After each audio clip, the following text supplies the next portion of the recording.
Chiquita Death Squad. We're gonna get ya. Chiquita Death Squad. Coming for ya.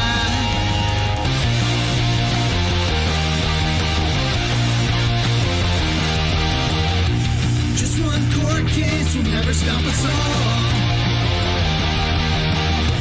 Just can't beat the pay from the capital cabal. We're the fastest money, never military. Might think it's overly freaky, but who don't come see? Chiquita Death Squad. We're gonna get ya. Chiquita Death Squad. Coming for ya.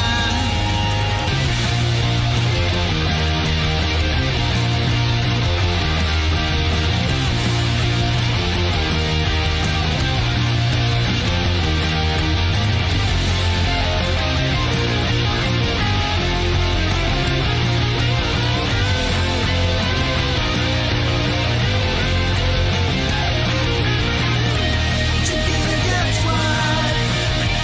We're gonna get ya. Chiquita Death Squad. Coming for ya.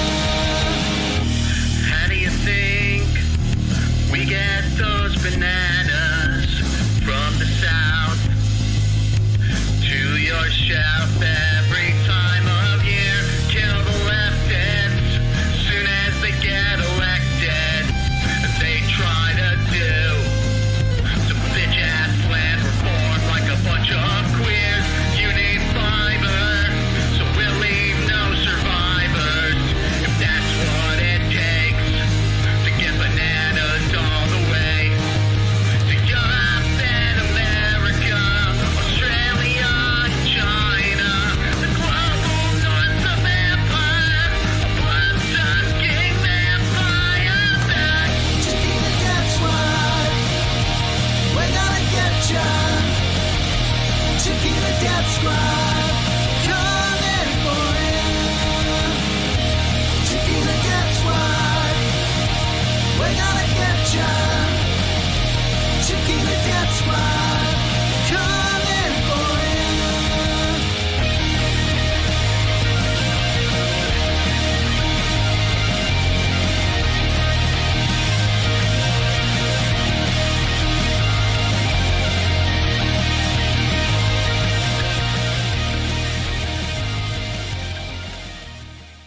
Hey, hope you can hear me. Okay, now you can see me.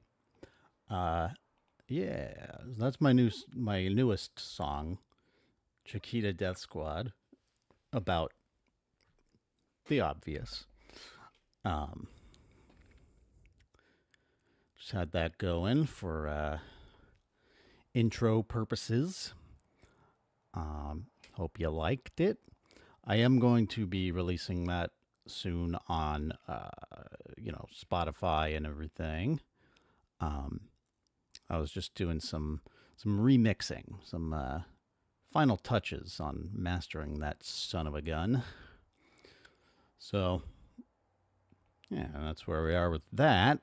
Yeah, I am a musician and commentator. Hey, by the way, welcome back, woke CIA drone pilot. I appreciate you being here. I see you in like every leftist Twitch chat. It's awesome. Thanks, man. I'm glad you like it. Yeah, I think I saw you in Aaron's chat. Marxist archaeologist. He's a friend of mine. I love it. You're in every leftist chat, big and small. You're a true supporter. Love to see it. So yeah, so whether you're joining on Twitch or I guess Facebook or Instagram or YouTube, we're happy to have you. I'm going to go live on TikTok too. If anyone knows how to go live on TikTok on the goddamn desktop, that would be awesome to know. Because don't know how to do that. And the hell is happening? The fuck is happening? Yeah, I don't know how to do that, or if it's possible. So I usually just have my phone off screen, just leaned up against the monitor, getting me talking. But I can't share stuff on the screen. I gotta turn my light on so you can see my adult acne. I shouldn't do that. Shouldn't focus on my blemishes. It's fine. So I am. Okay. Yeah, I don't know what's going on. I've got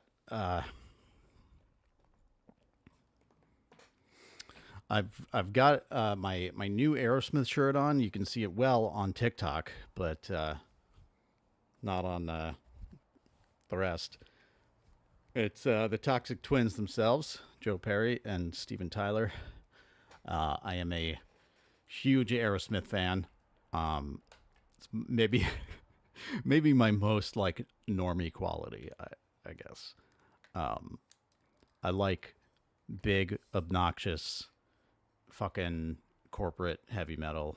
Not heavy metal, like hard rock, like blues, heavy rock from the 70s, 80s, whatever.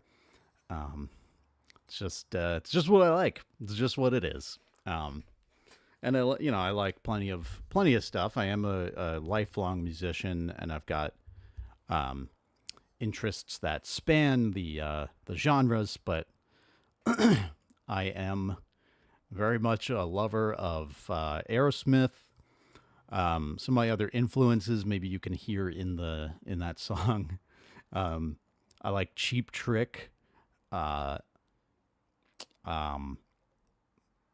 have like there's certainly like an area of pop punk that I'm into, like NoFX and Blink-182 and Green Day, and yeah, I don't know. I appreciate most pop punk. I just never I had a phase in late middle school where I became like too cool for it. I was really into it for a couple of years, and then I was like, nah, fuck this shit. Classic rock is the best. And yeah, life's too short to be too cool for shit.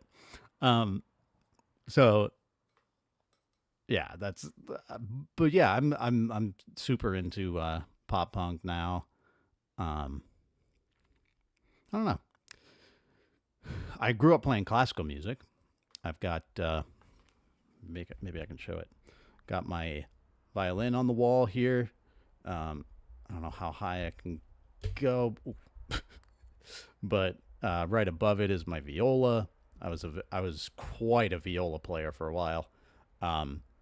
If I think most people know that at least that violin and viola are very similar instruments. They're shaped very similarly. You hold them the same way.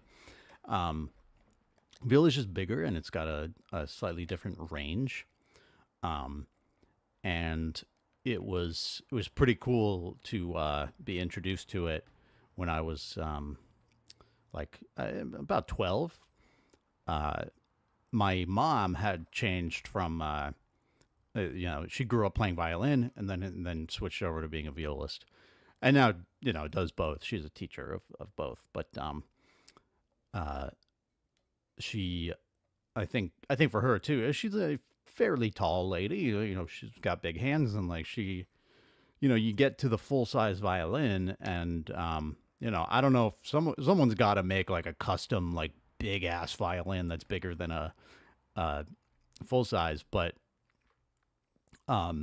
generally the standard full size is just as big as it is. And if you're a big person and you have big hands, like that thing just starts to feel really tiny. So my mom said, why don't you try the viola?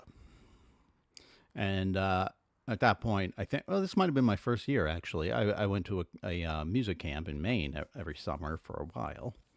I think like summer before 7th grade through summer before senior year. I went hard. And first year I was there, I took a class called Viola for Violinists. Because it's good to know anyway, even if you're going to stick with being primarily a violinist, But the thing is, like, I think a lot of people just don't know what the fuck the viola is. They're like, what was this weird, like, big violin? Um, and so, you end up with orchestras where there's like 20 or 30 violinists and like, you know, 6, 7, 8 violas. And, it's part of the range. It's part of the, uh, the range. It's like a chorus. You've got the sopranos and the altos. The viola is the alto. You've got the baritones or the tenors and the baritones, and sometimes the bass. So the orchestras need fucking violists, and I found that, like, oh yeah, getting a lot of opportunities now that I'm a violist. But anyway, yeah, so I grew up with this, like, real classical training, and when I was like 17, 18, I was so fucking good at viola. Like, I've been a guitarist for about as long as I've been a violist, and I did take some lessons here and there on guitar, but I was mostly self-taught or learned through, like, friends, and my dad helped a little, and like, so yeah, it was mostly self-taught, and I think I'm a pretty fucking good guitarist. You hear it in my songs, but still not as good as I was at viola. Like, I never studied guitar as intensely. I just learned what I had to learn, basically. You know, that was the cool thing about guitar, is I was writing and recording music with friends, and really it was kind of like, I want to do this in the song. I want to do, like, this move that I've heard in guitar solos. I want to do, like, this rhythm or something. And then I would learn that. I would just teach myself how to do that, and then play it, and then record it. And that's just how I learned guitar for a while. And then, after college, I realized, after working some, like, really shitty jobs, I realized, like, okay, I can actually not only teach guitar, but play guitar in a goddamn, like, cover band. And that's easy, fun fucking money if you're already a musician. But I did have to step my game up a little bit. I was in a really serious, like, wedding band through an agency once, and for like a summer I did this. It was nuts. I was working a full-time job, and, like, every weekend I had 2 to 4 wedding gigs. It was way too much, and this is why it didn't work out. But I learned then, because they were like, you got to be more prepared. It was a wake-up call as, like, a professional musician. It was like, oh yeah, you got to be fucking serious about this shit. So I did end up joining a different cover band later, a couple of years later, and I remember they actually sent me their song list and said, what do you want to audition on? So I just sent them a list of, I don't know, what, 3, 4 songs or something. And like a moron, I picked Sweet Child of Mine by Guns N' Roses, which I already knew most of. But there's the one part, if you're a Guns N' Roses fan, where there's the initial guitar solo, which is cool, and it's a little bit tricky, but it's like more holding notes, it's some big bending, and, like, then at one point he goes,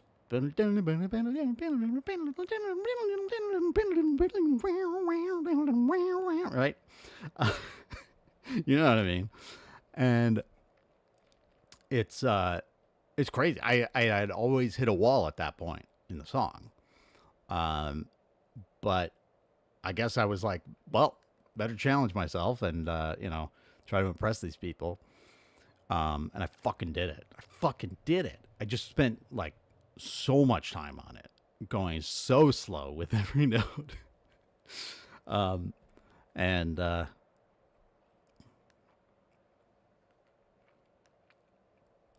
yeah, it was cool. So at that point, that like really brought me to a new level with it, and I improved as a guitarist a lot. I think just by you know playing with other musicians just helps. And the fact that it was a cover band and we played, we had a lot of different songs that we played, but it was a lot of the same song list all the time, and you just get so locked in and so used to playing. So what is this? What's 1 + 1 Hawk number 2? Hawk number 1. What's 1 + 1 Hawk number 2? What the fuck is this? What are you guys saying? Y'all are weird.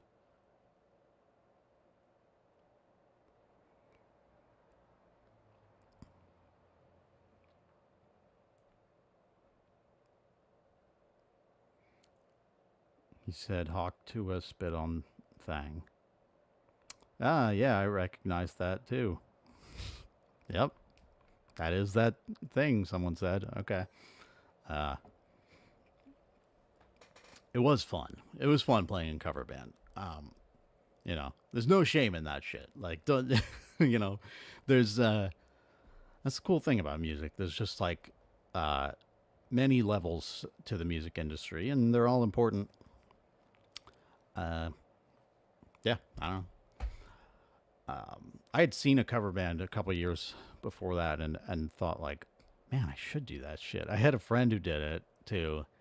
And, I started to get jealous of her, but I saw this one cover band doing like,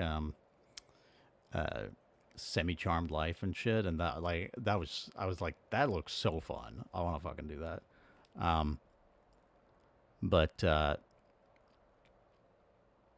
Yeah, so I did. And that actually became one of my specialty songs in the cover band. I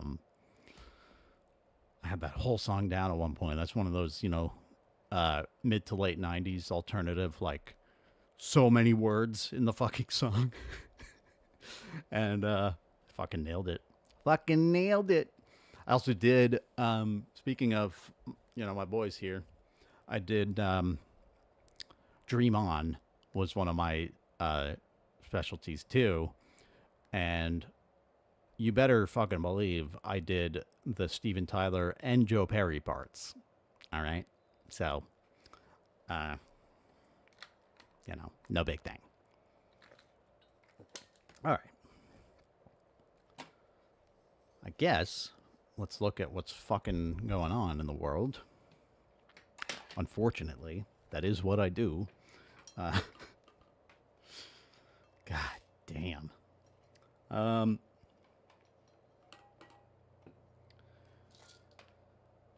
don't know what to say, man. Like, this country's going a bad direction.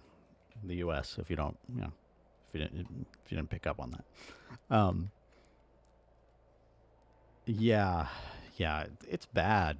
It's real bad. So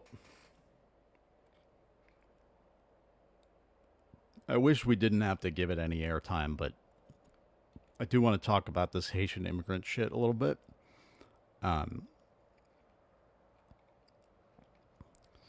So one thing I want to look at is a tweet thread, but then also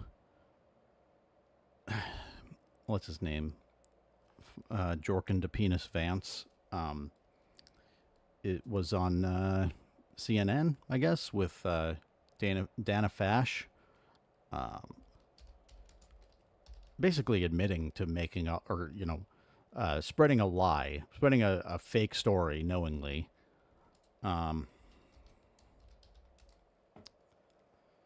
Is this, let me show you. Let me show you all the whole thingy.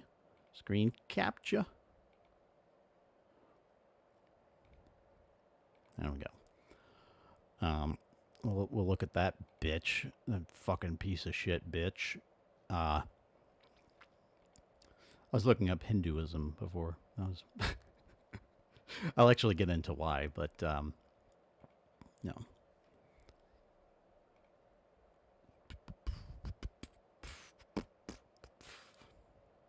Hey, that's me. All right. Let's go to Twitter. Twitter.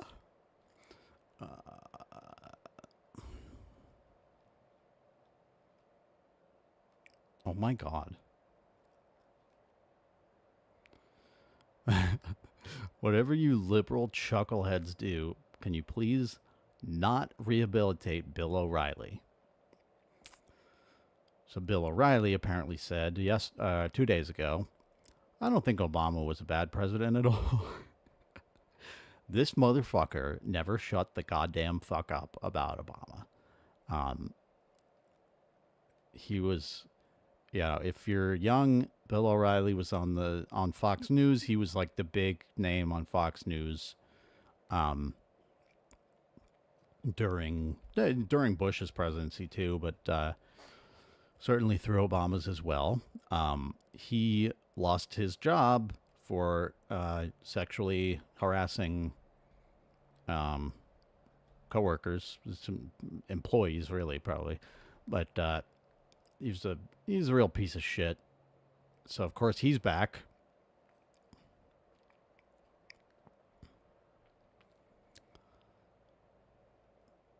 Oh my God! All right, so here's the bullshit we're talking about. This guy Jeremy Kaufman I don't know if he's the actual Nazi who started these fake rumors about Haitian migrants, but he's definitely been spreading it. Because I know there was a video that went out. It was like, actually in late August, this was started by some actual fucking out and out Nazi in Springfield, Ohio. So this bitch is on it. Anyone who says a Haitian could have been you is confused or manipulative. Haitians are born into poverty in Haiti by choices of Haitian parents. Americans are born into abundance in America by choices of American parents. Under no scenario could you have been born in Haiti. This is... So, it of course erases the reasons why Haiti's poor and... essentializes and it's deterministic about, this place is like this and this place is like this, which is completely historically inaccurate. It's not a materialist analysis, of course. But also, it's just stupid because it's like, no, when people say you could have been you could have been a Haitian immigrant or a Haitian, you could have been born in Haiti, like they're talking about like random chance of birth, right? Like if you want to get really deep into like what is consciousness, like would your actual consciousness exist in the Haitian person? I don't know, but like what it is ultimately random chance that you were born a white American and not a black Haitian. It is. That is by chance. This is just fucking so stupid, man. All right. But that's what I want to talk about a little bit because people are so fucking stupid. And that's the problem. Like, we have this, I don't know. This is not a fully formed thought, but we have this whole fucking thing about like, we don't educate our society anymore. We don't try to like, teach the values of pluralism and a collective society of multicultural influences and everyone bringing something else to the table. We don't do that. So this is the result. You get fucking morons who are this ignorant about race and class and geopolitics and how things are the way they are, to where they can believe shit like Haitians are eating your dogs.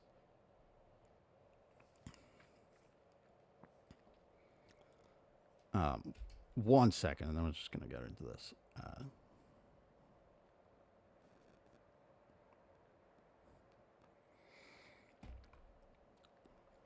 All right. So this is me being a little self-indulgent again, but so this lady who, not that important, but like, she calls herself an American Negro. She appears to be a black woman by the profile picture.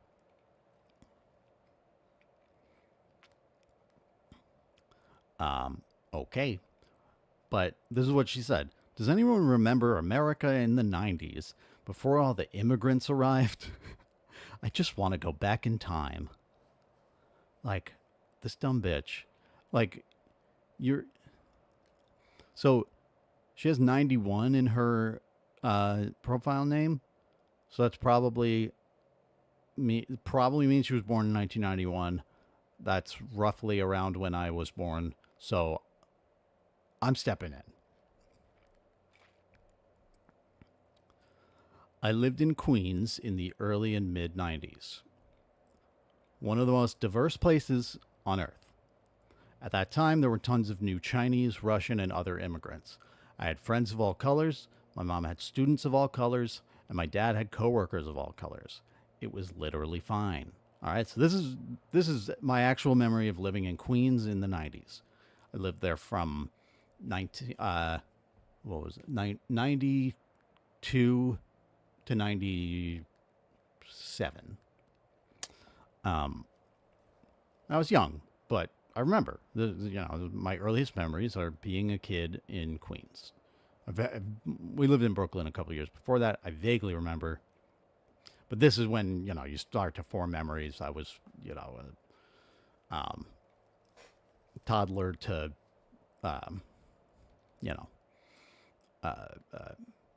almost 10 or so. I guess I'm not going to give away my age. I don't know why, but there you go. But this was, and I acknowledge here because, when you're a kid, you're not aware of all of these things. There's always issues kids are ignorant of. But there's nothing inherently wrong with migrants. There just isn't. Like there never has been. It's not something that automatically or inherently causes problems, except for racism from the in-group. Okay. My family, 1 to 2 generations earlier, were recent Italian Catholic and Russian Jewish migrants who were not always welcome. And they weren't going to pull up the ladder behind them.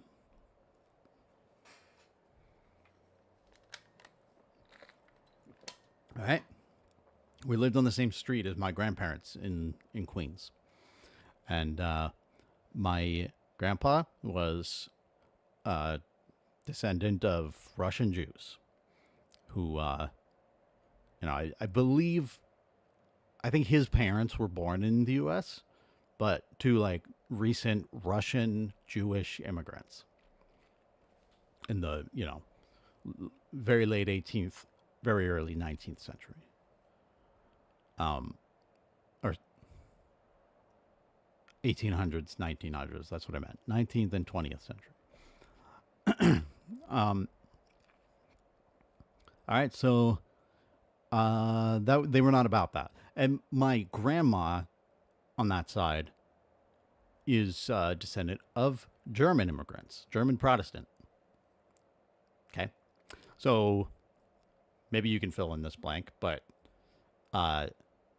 there was a little bit of tension in the, late 1940s, early 1950s, when this, you know, child of Russian Jewish immigrants and child of German Protestant immigrants wanted to get married.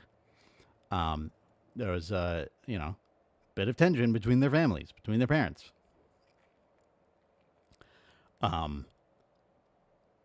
And that became a defining factor of at least that side of my family. In that they were, they were connected to their religious traditions, but they placed much less importance on them because of the overimportance placed on it by their parents. Okay. Little story that happened with this. My great grandmother, my grandpa's mother, was over at their house once. Okay. And it was around Christmas. So my grandma had a Christmas tree up. And my Jewish Russian American great grandmother, Estelle, sat with her back turned to the Christmas tree the whole time. Okay. All right, not, and this is not to say that like, oh, all the hate was coming from the Jewish side. No. This is just the story I know. It's like this was an issue on both ends of it. But so that's what she did, and I assume there's more to it too, because like that's just an example my grandma gave of my great grandmother's attitude about Christianity. So then I guess it was I don't know if it was the next year or the same year, but my grandma got rid of the Christmas tree. She didn't have one anymore. Then my great grandfather, Estelle's husband, one day comes to their house and he looks around for a second. He says, "Where's your Christmas tree?" And she said, "I could tell it bothered people, so I'm just not going to have it this year." He leaves the house. He comes back with a Christmas tree. He said, "You're a Christian. You should have a Christmas tree." All right, so he made peace a little bit with the families.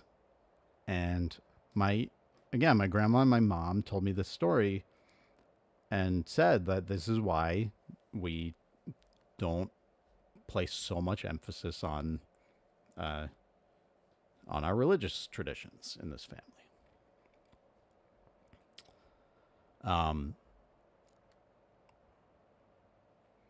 Yeah, but so there you go. And I mentioned Italian Catholic too, because believe it or not, Catholicism was kind of looked down on for a while in this country. It was a big, like, weird thing when fucking John F. Kennedy ran for president as a Catholic. People actually thought, like, well, is he gonna just be secretly doing the bidding of the Pope? Which is so funny now, because like every American president gives like fealty to the Pope, even though none of them are Catholic. Like Biden's the first Catholic president we've had since Kennedy. But yeah, it was a fucking thing at the time, and the same way that, well, it wasn't that similar, but like it was a little bit of a question when, Mitt Romney ran in 2012 as a Mormon. People were like, and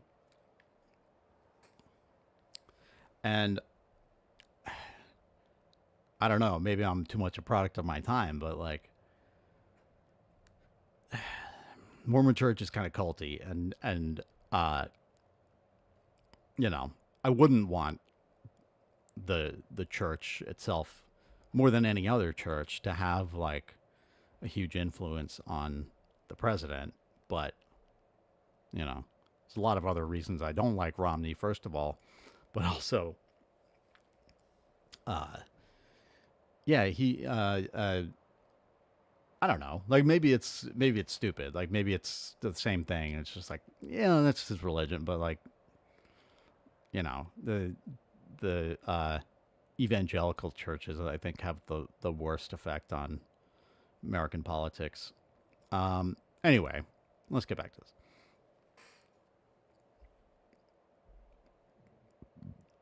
Oh, excuse me.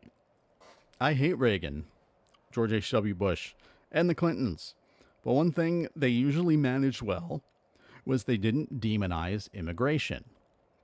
Can't help but think that contributed to a lower temperature than the past 20 years of George W. Bush, Obama, Trump, Biden, and now Harris embracing this nonsense. Yeah, because it's gotten worse and worse.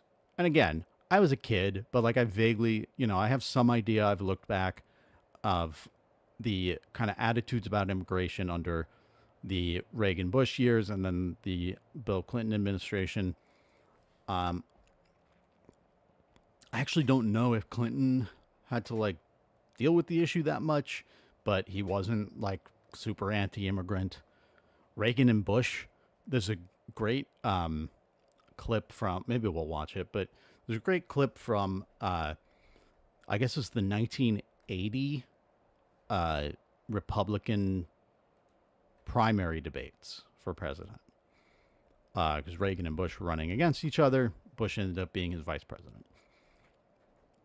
And, they're mostly in agreement on the issue. And they were both like, yeah, like, it's good that we have, like, people who want to come over and work. Like, that's just good. And they didn't even put it in the context of like, they might have said, they do jobs Americans don't want to do, but they didn't even put it in the context of like, but it's cheaper labor, blah, blah, blah. That might have been how they felt quietly, but no, it was the attitude they put out, which does have an effect as the president, was one of these people are welcome here. Like there's no reason because they weren't, necessarily going off of like bullshit the way that Trump does, the way that even George W. Bush did in some ways. And, the mass deportation that was happening and has been ramped up from Bush to Obama to Trump to Biden. And now the sort of Trumpian framing of the immigration issue as a crisis that Biden has done. It's insane. So yeah, maybe we'll look at that. But again, living in Queens probably didn't prepare me for the racism still present in the wider world. Shitheads like this OP, the Springfield Nazis, and Trump, also from Queens, oddly enough, existed then too. They just didn't have a Nazi website where they could spread this shit for money, apparently. That Kaufman guy was doing that.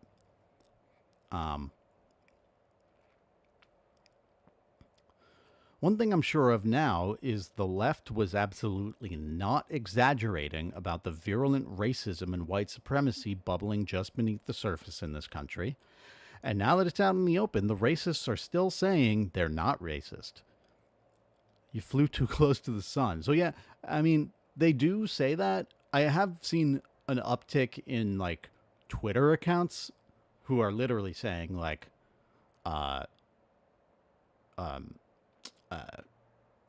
like what's wrong with being racist? They're just saying like, so what if it's racist? Like, yeah, like racism's good. Apparently, that's literally what some of these people are saying.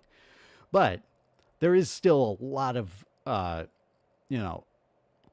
this denial where it's like, yeah, you can place yourself in like an area of plausible deniability by always kind of, slightly hedging these like obviously racist things you're saying, but you were always framing it as like, I'm just talking about reality, or like, I'm just talking about IQ. I'm just talking about these immigrants in this place. You can be a mainstream conservative or even a neoliberal at this point who's like, well, these Haitians here are stealing people's cats. And that's objectively bad. I'm sorry, leftists. Do you have a problem with the truth? And it's like, but that's the problem, is it's not the truth. And that's how racism perpetuates. If anyone is going to take on these disgusting racist assholes, it's going to be socialists and communists. I know unity is a big ask for the left, but I hope we can get it together and become a formidable force against these sacks of shit. Tired of this world. Needs to change. So, and this is the thing, I'm being a little dramatic here, but like, it is true. Like, who has fought fascists in the past? Like, sure, America militarily fought the Nazis. You know, we had no interest in denazifying Germany. We had no interest in, a zero tolerance policy for members of the Nazi regime. We recruited a lot of them. And, I think the Soviet Union did some of that as well, to be fair. But the Soviet Union was much harder on Nazi Germany. And,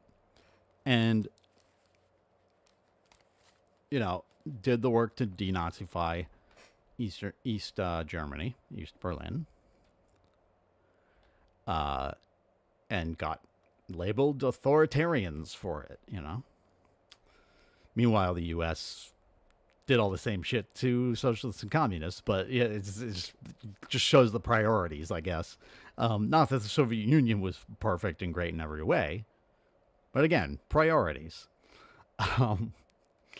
And not even just, nation state wise. Who was fighting the Nazis in the street in Germany? The communists. All right, and the Social Democrats, much like our Democrats, joined the Nazis in cracking down on these, troublemaking thugs on the left. But I encourage you to read this. The Antifa comic book. Hold it up for the Twitch viewers. Yeah. It's good. I've still not finished it, but I've been chipping away at it for years now, just whenever I feel like it. And it's drawn and written like a comic book, but it's got some real historical information. Shows you the ways in which anti-fascists, mostly socialists and communists, have fought fascists over the years. Because that's who does it.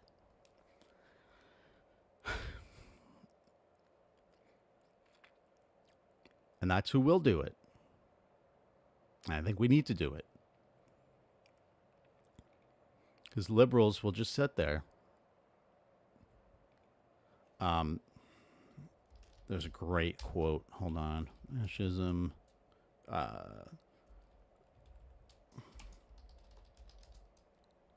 Form committees until boots in the halls. Let me see if this gets it.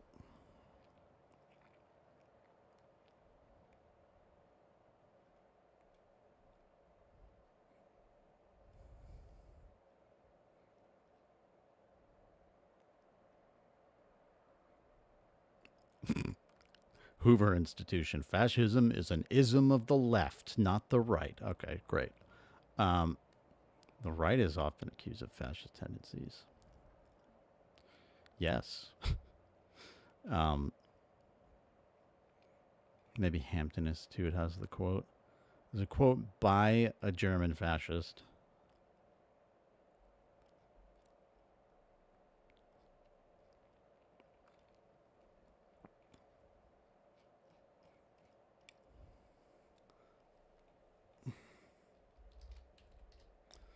Liberals let fascists take over. I don't know. I'm just.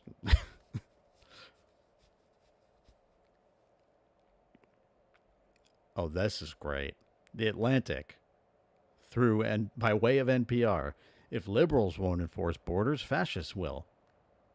Great. Fuck, I wish I could find this quote. Oh my God. The Atlantic is a fucking rag. Americans have lost sight of what fascism means. No, we haven't.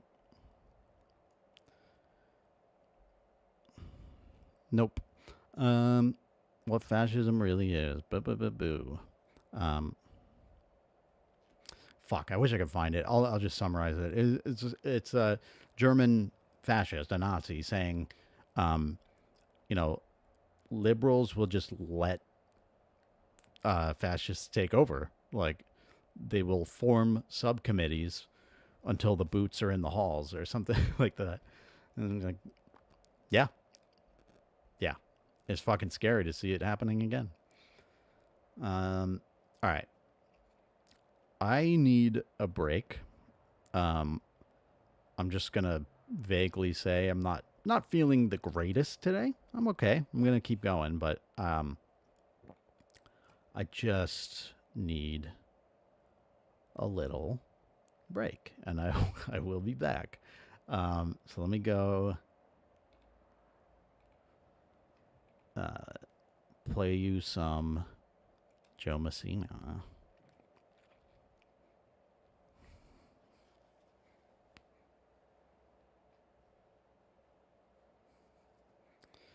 This was a good article that I went over last time. The upcoming U.S. presidential election is once again... It's a long one. I'm not going to play this whole thing.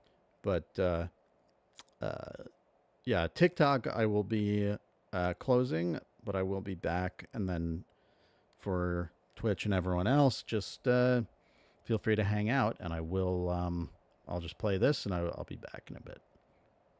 Provoking arguments from liberals about the lesser evil amid widespread concern about the reactionary right. Revolutionary socialists never support capitalist parties or their candidates. Our class enemies. And we reject lesser evilism as a justification for doing so, even when the lesser evil isn't complicit in genocide, which, to be fair, it usually is. If we're, going to be honest, that's the thing about Gaza is like, it's not that this is, maybe it is the worst thing ever.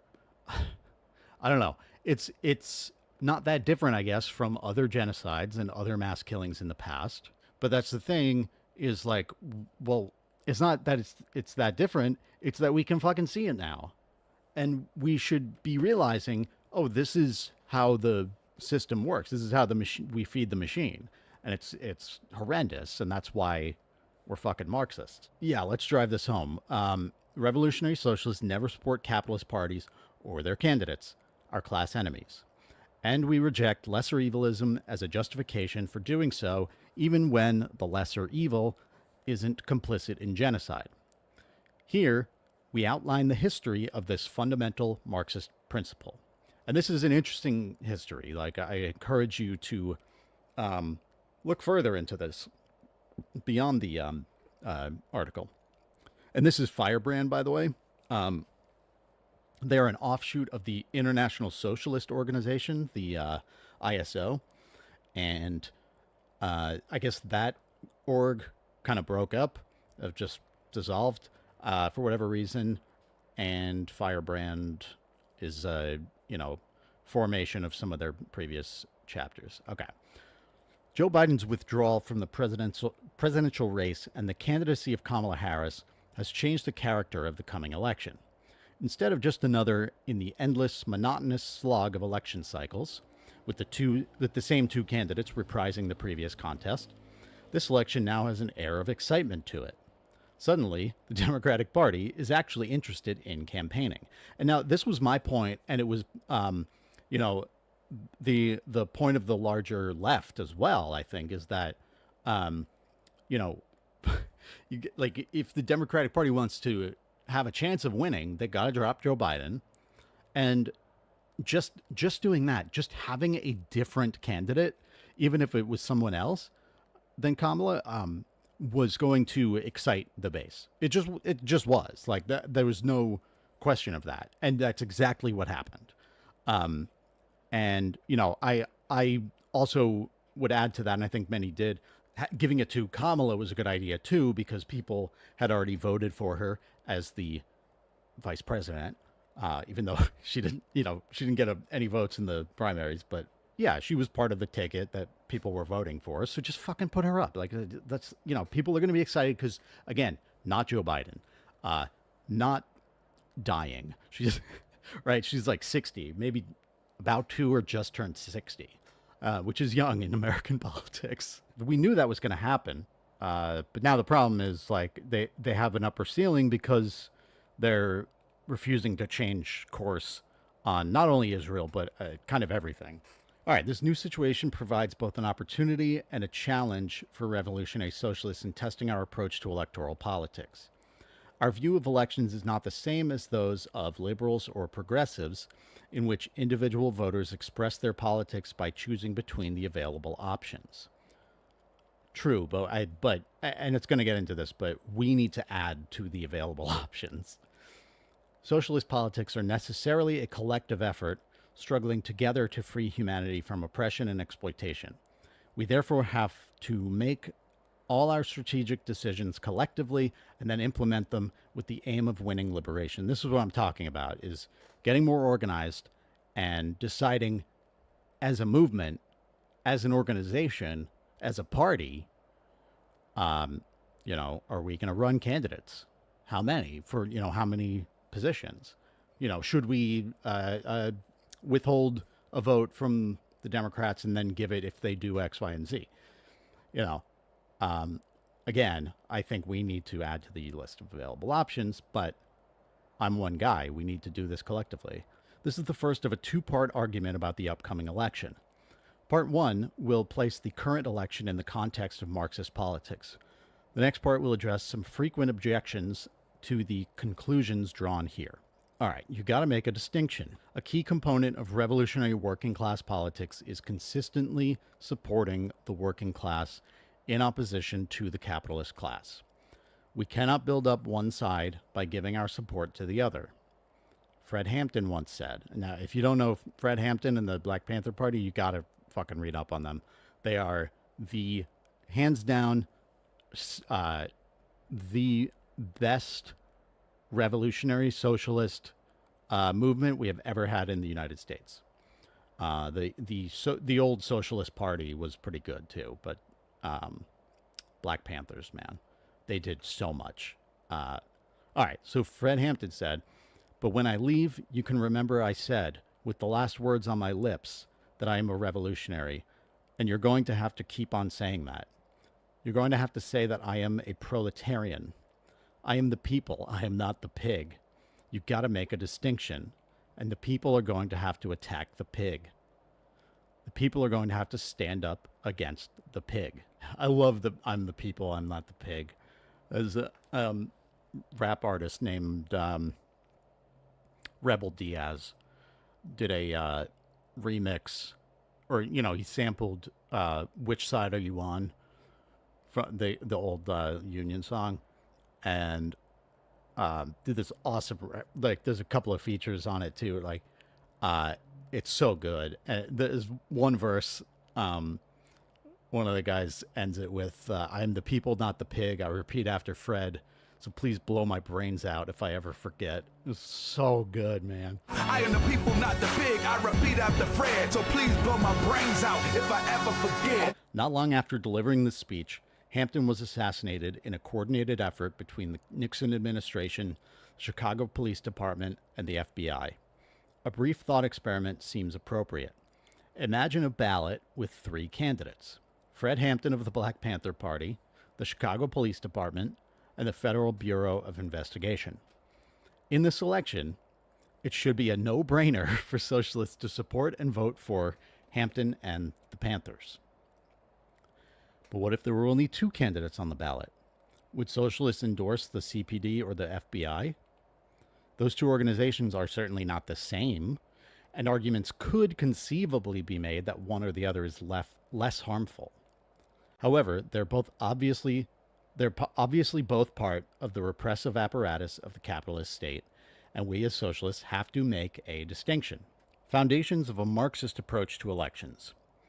In their 1850 address, so remember 1850 here, because this is like a little outdated, and they do get into like, okay, what did Lenin say about this fucking 75 years later, so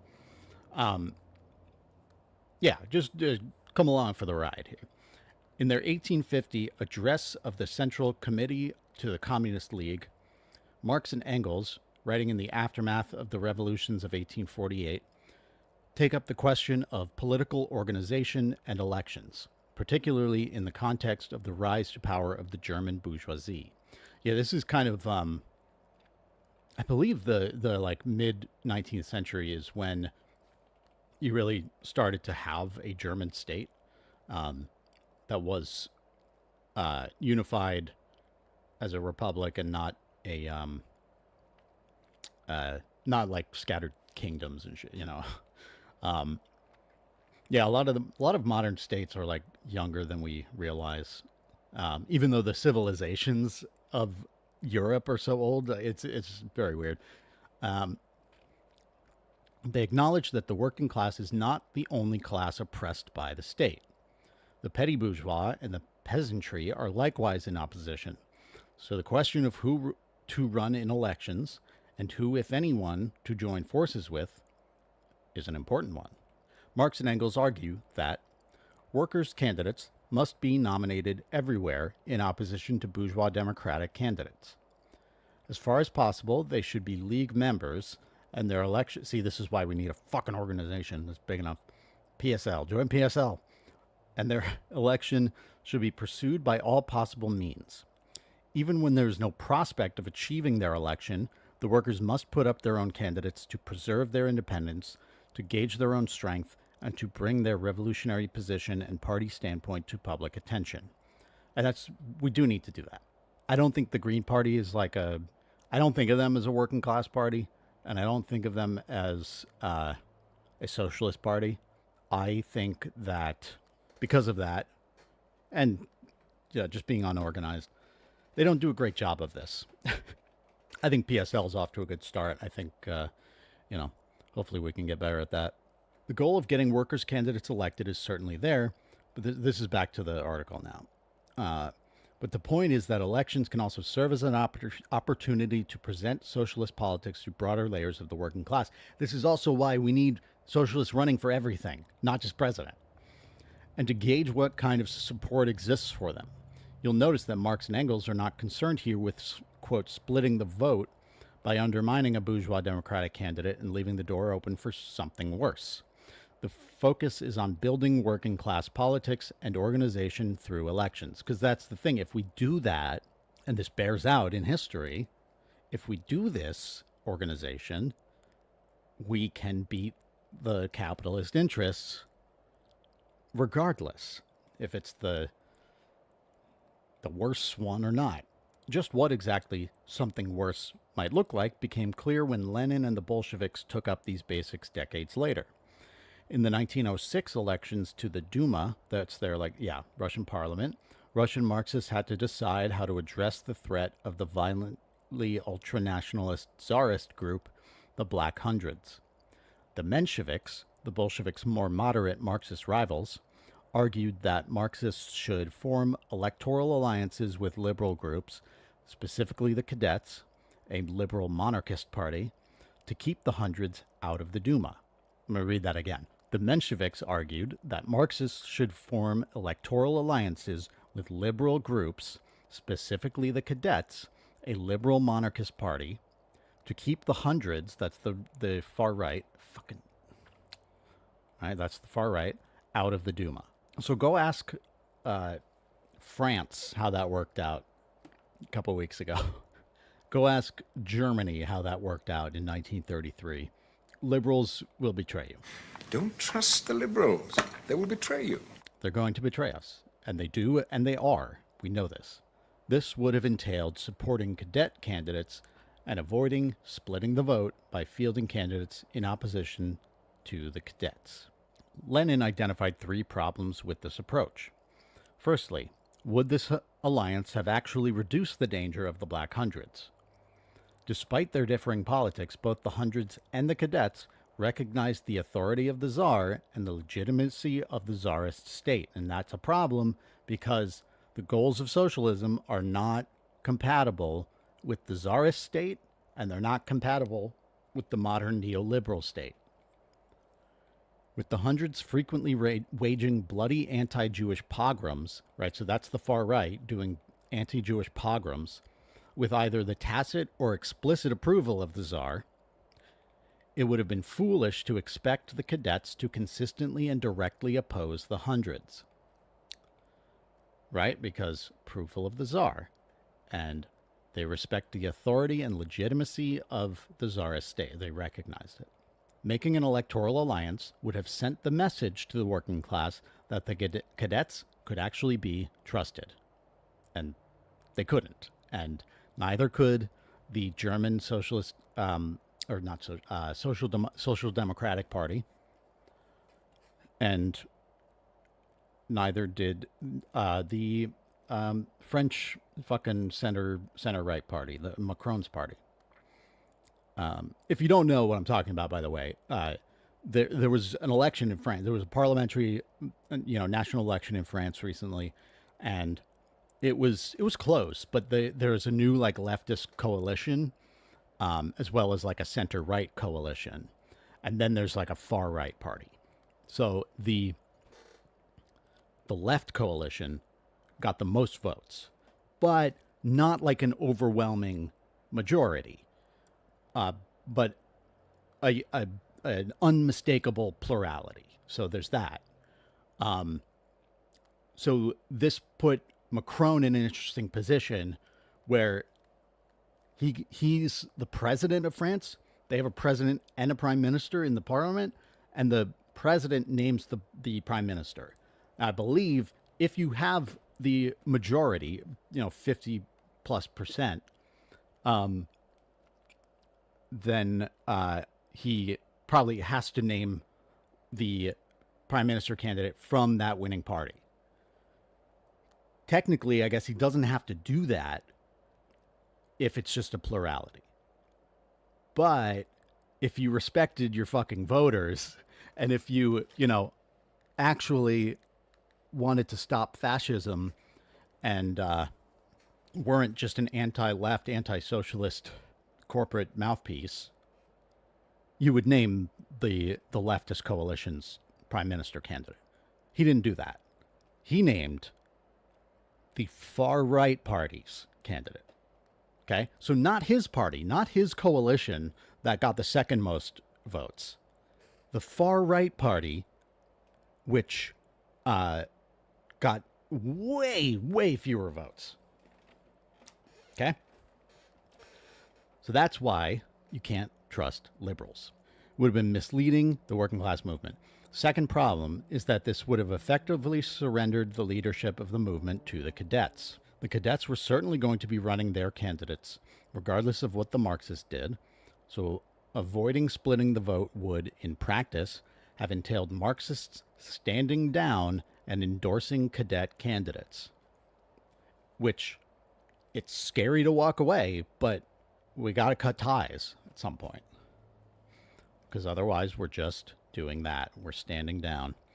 Having acquired the support of the political forces to their left, the Cadets would have been able to masquerade as the voice of the working class and oppressed. And this is what the Democratic Party does in the U.S.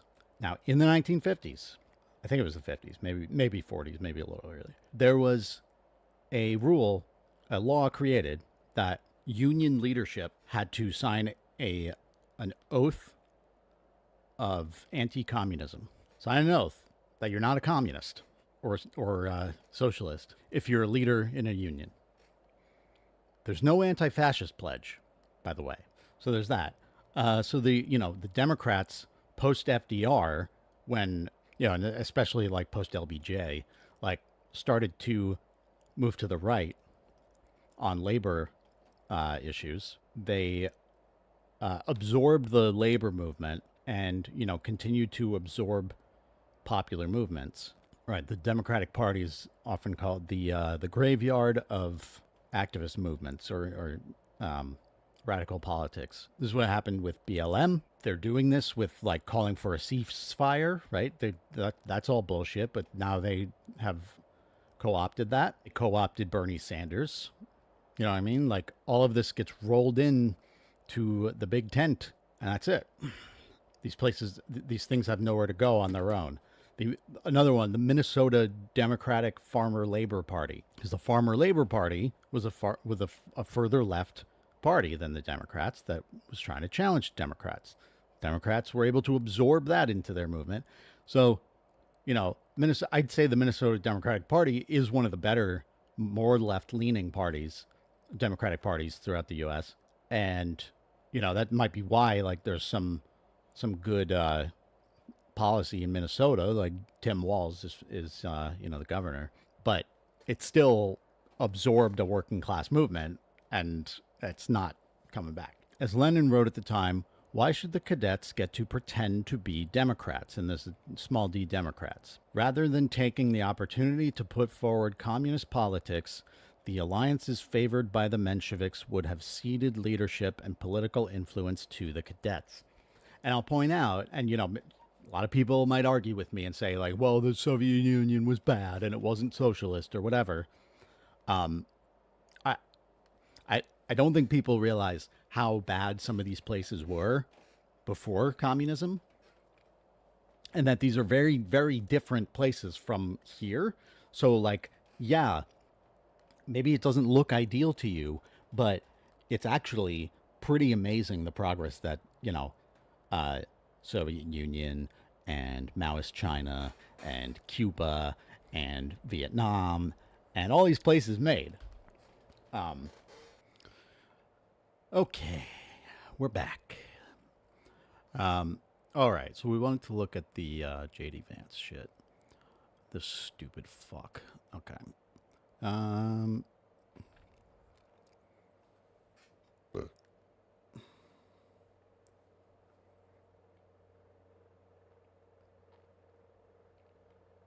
the fuck is happening?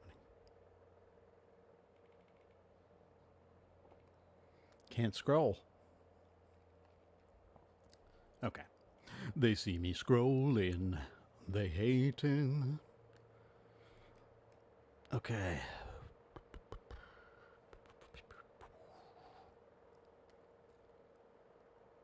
Oh, this is good. Okay, let's do it. God, I hate her too, but... Alright, here we go. CNN. We think some of the details that make Thursday Boots most special are the ones that you can't see.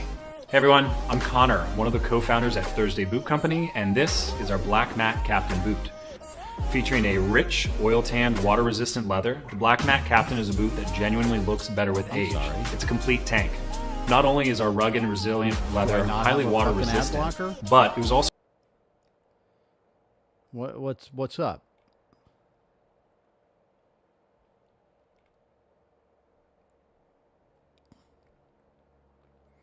Do I have to be subscribed?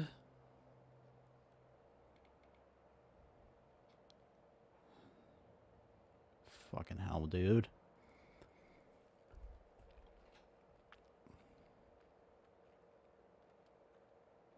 Why are they cutting it in half? It's showing me a cross section? Yeah, okay. Great. All right. Thank you. We are... Oh my God. Running mates. Here we go. We are 51 days from the election, and together with their running mates, Vice President Kamala Harris and former President Donald Trump are focusing on the states that will decide the next president, with the race apparently deadlocked after what could be the only Harris-Trump debate. But Donald Trump is also doubling down on a baseless claim that he made at the debate, that Haitian immigrants in Springfield, Ohio, are eating people's pets. Local officials and the state's Republican governor say there is absolutely no evidence of that claim, and they are warning it is actually hurting their city. Springfield, Ohio is facing a fourth day of threats over the claims that have forced a college, hospitals, and schools to lock down. Meanwhile, Springfield police say they received 2 calls about Proud Boys marching through the city. Here's how Donald Trump responded to the controversy over Haitians who, I want to note, again, they're in the streets. We should be too. are in the U.S. legally.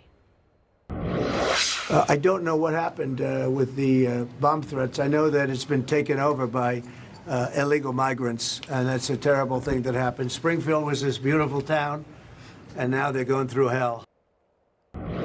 Here with me now is Republican vice presidential nominee J.D. By the way, if you think that the way Trump talks is a fucking is not the same as Hitler, I'm sorry, you're stupid. Like, I'll maybe we'll get into this too, but there are now some videos people have made where AI, here's an actual kind of cool use of it, gets Hitler's real voice and real speeches, but translates it into English so you can hear what he was actually saying. It's the same shit. Like, you know, I think the like Hitler side, the party, the leadership side of Nazism, you know, has been focused on a lot, but maybe to the detriment of understanding the role of, you know, the lumpen proletariat, of the petty bourgeoisie, and people like,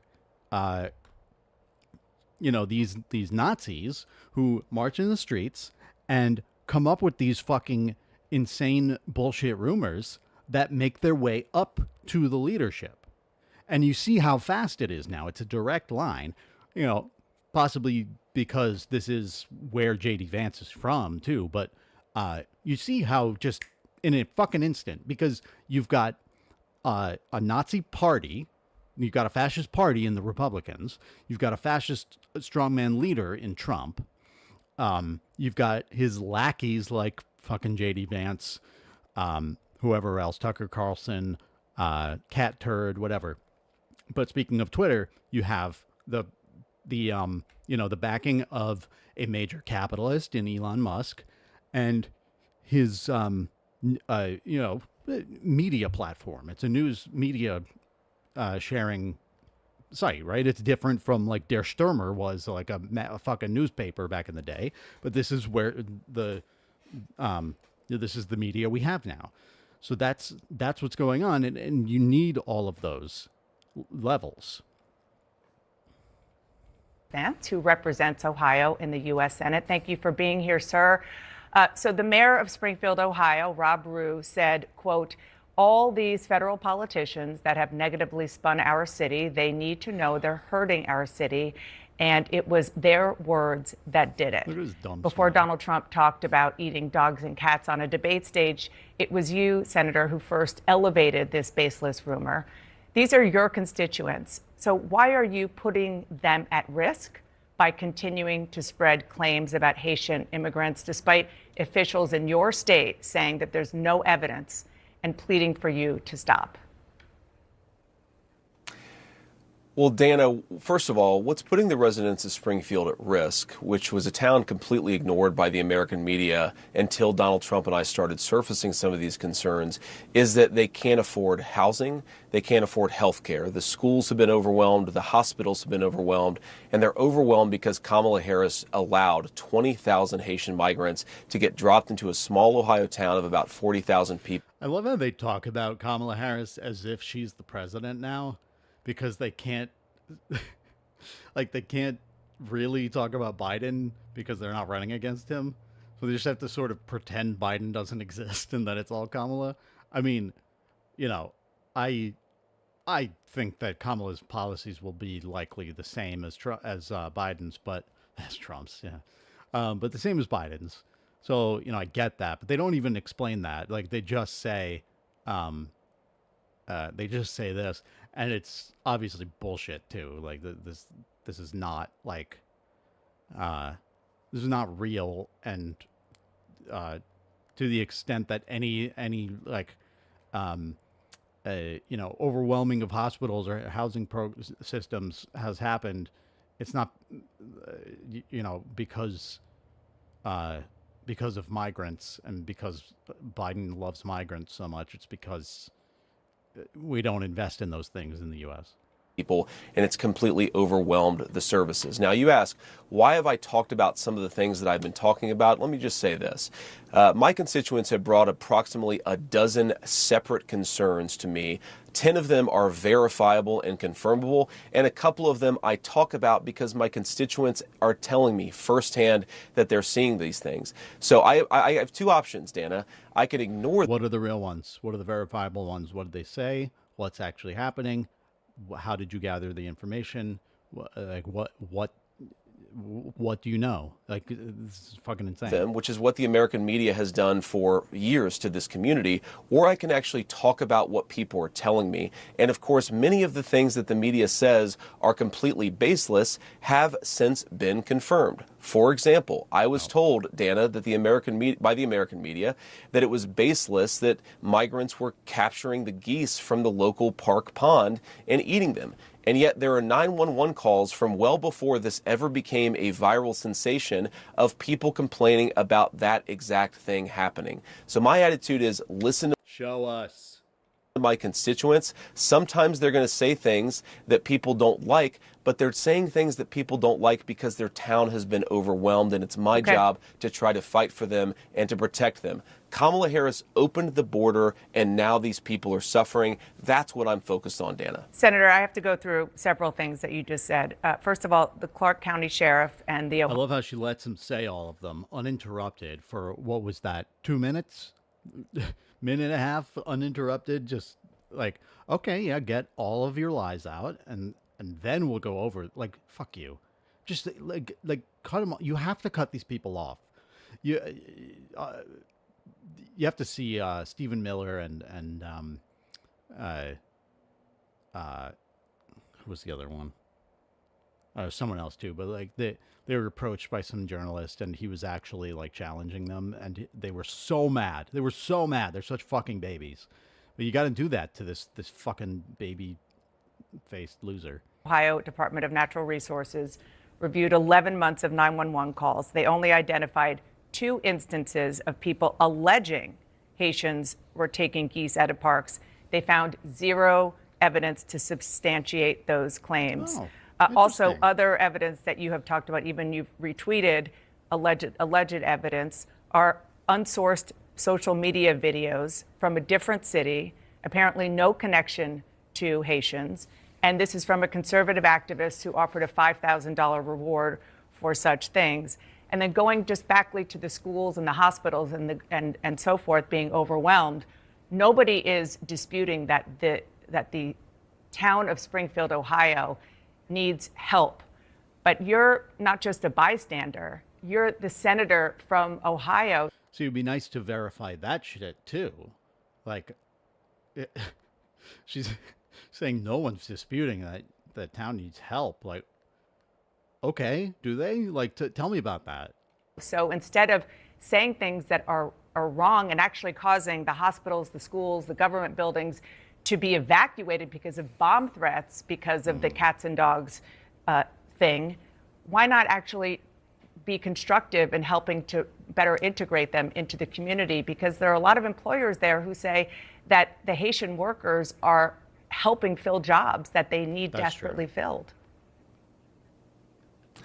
Dana, first of all, let me just respond to a couple things that you said, but I want to start with something you said, which I think is frankly disgusting and is more appropriate for a Democratic propagandist than it is for an American journalist. There is nothing that I have said that has led to threats against these hospitals. These hospitals, the bomb threats and so forth, it's disgusting. The violence is disgusting. We condemn it. We condemn all violence. Senator, and this threats of happened. violence. Well, you can think it's disgusting and condemn it, and also be the source of the information that's driving people to fucking do it, you stupid bitch.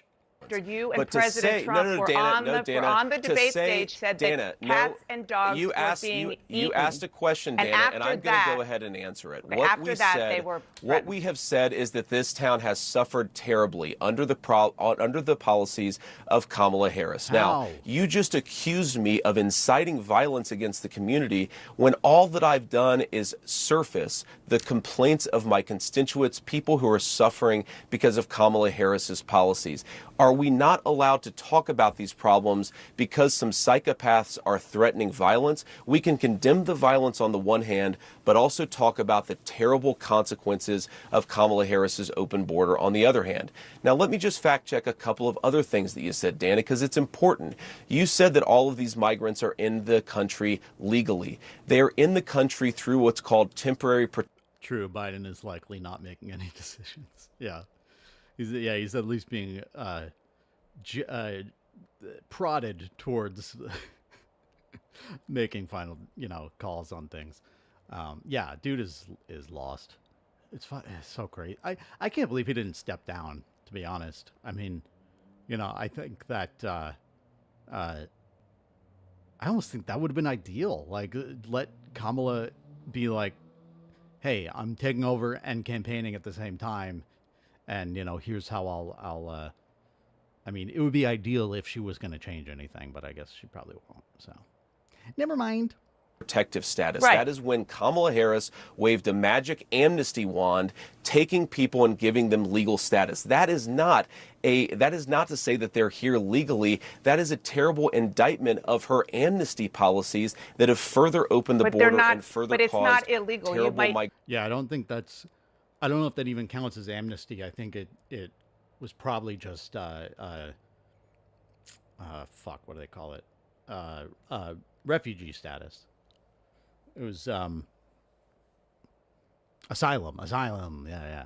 It was just asylum status, right? Because that's the fucking thing, is that you have a lot of people requesting asylum. The biggest problem is like administrative. You just don't have kind of the court appointees, and you don't have the judges and like infrastructure in place to handle all the asylum seekers, which I think we should. I think we should ramp that up, and then also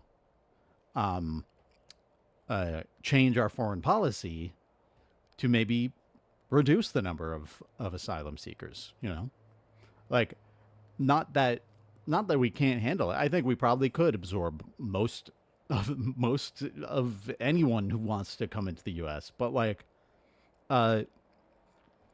if you want to reduce it, then fucking do what will reduce it, which is changing our foreign policy, and not just leaving it the way it is and continuing to interfere in all these other countries and destabilizing them to the point where people are fleeing to what they think is a supposedly, I'm told, a more permissive society, which is the U.S. If you don't want that to happen, that's what you got to do. But we have a sickness in this society where everything is like everything's an enforcement problem, right? Everything's like, well, we got to crack down on it more. We got to be more draconian at the point of the entry, right? So like at the point of someone coming over the border, at the point of someone requesting asylum, at the point of someone committing a crime. That's the only way to deal with anything, right? We can never look at what's causing these things, because that, unfortunately, for capitalists, leads you to question capitalism and its methods. Migration You into might this be, country. you might not agree with the policy, and obviously you don't, which is totally fair and legitimate. There are policy disagreements all the time, but the fact is, it is the law, because President Dana, Biden the point and is, Vice Dana, President Harris are. But I don't want to frankly go down this conversation about policy, Dana, because you made a point. you don't. I agree. You don't want to talk about policy. No, Dana, what which I is want to why talk you're talking about what other I want to talk distractions about instead of about the fact Senator, that Kamala it was Harris, your Dana, distraction. granted amnesty You were the at one a who mass started level. talking She about granted eating amnesty dogs at a and mass cats. level. Well, you should be able to talk about policy, and push back on the fact that his stupid, racist,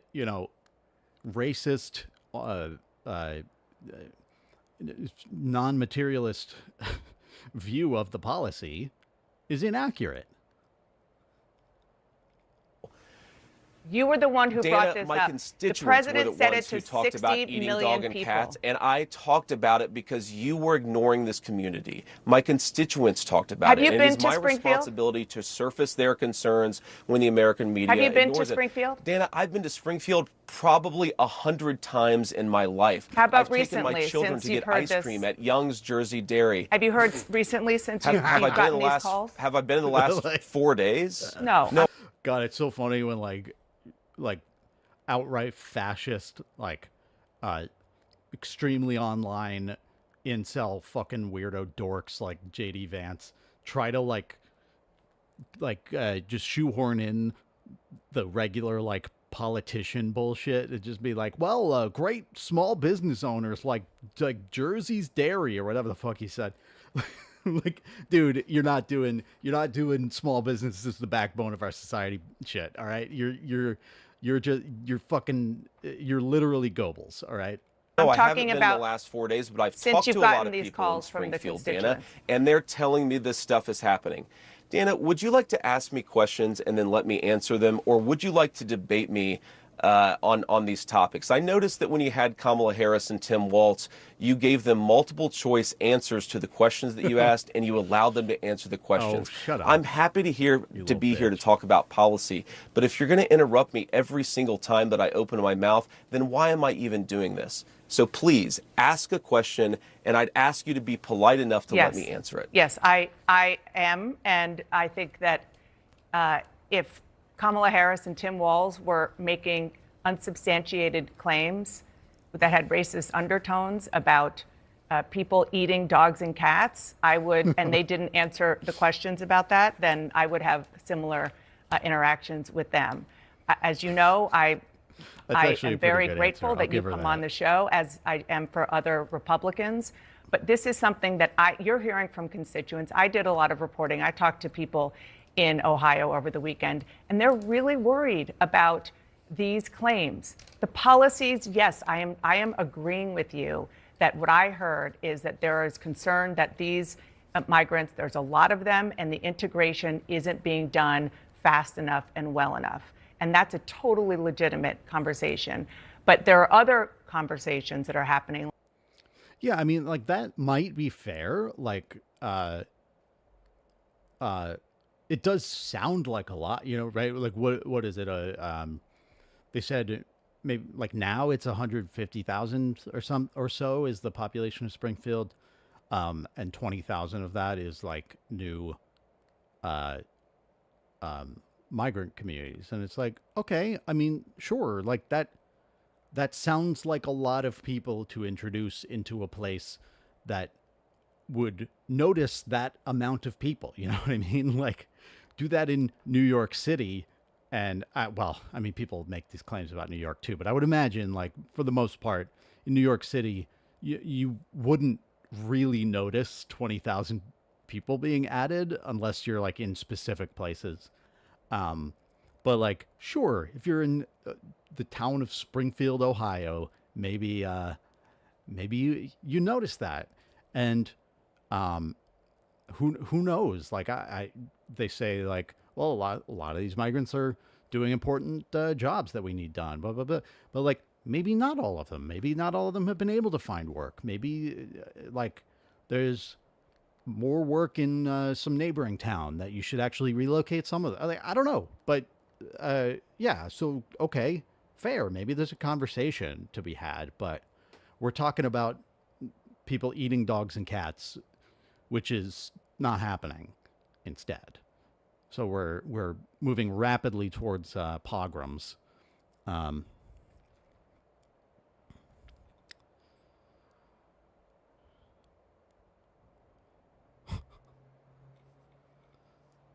interesting comments. I like these first two are just like so generic. The fact that this race is close is just mind-boggling to me. Education has to be fixed in this country ASAP. This I would guess is a liberal, but who knows?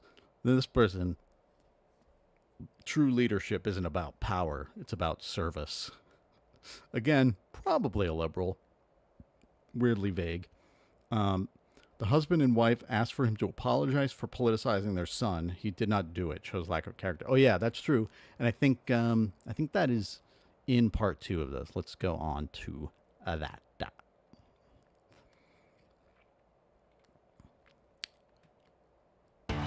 No matter who you are, there are times it can be tough to be yourself when you have severe asthma. Trigger. Fuck. I have the ad block. What am I supposed to? Come on. I'll fix that. I'll try to fix that before next time.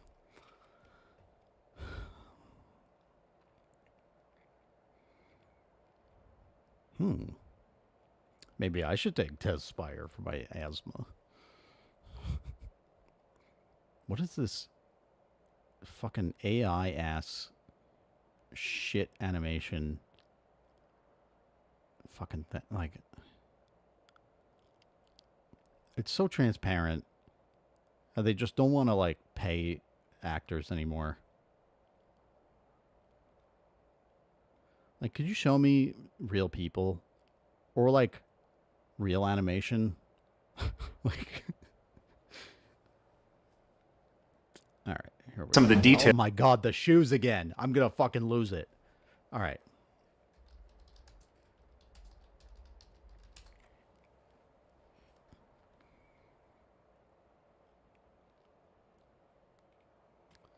All right. Okay, we gotta cut the boot. Gotta cut through the boot. Is this one okay?